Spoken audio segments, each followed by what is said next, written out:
sometimes push myself to almost the breaking point, and they're always telling me, oh, take a break, you need to relax, you need to live a little, but I say no. So you're preparing for your high school tests, you have all your activities, you have your schoolwork. Do you go to sleep at night? Very often, I'd say at least 3 nights a week, we have to take the books out of her hands to turn the light off to go to sleep.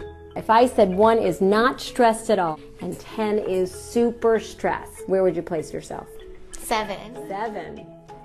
Wow. For me personally, it's either going to be like a 4 or it's going to go all the way up to a 10. What gets you to that 10? So there's independent reliance, self-reliance, and then you have others relying on you. And I think when you have too many people relying on you, then that's where it really packs on.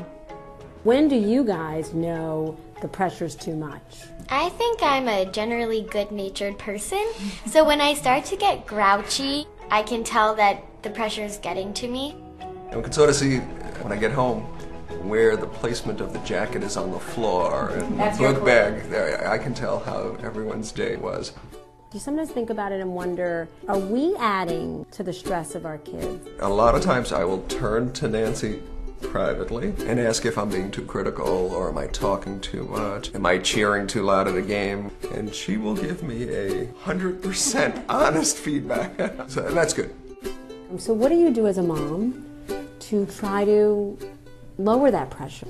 I read an article in the New York Times before I even had children, and it was saying that not to tell your kids, oh, you're so smart, look at how well you did, but to say, wow, that's a really good picture you drew, you must have worked really hard.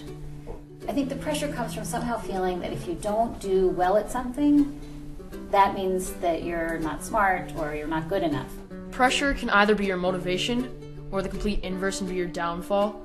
And if you really manage to make it your motivation, then you're already making something that's a negative turn into a double positive for you.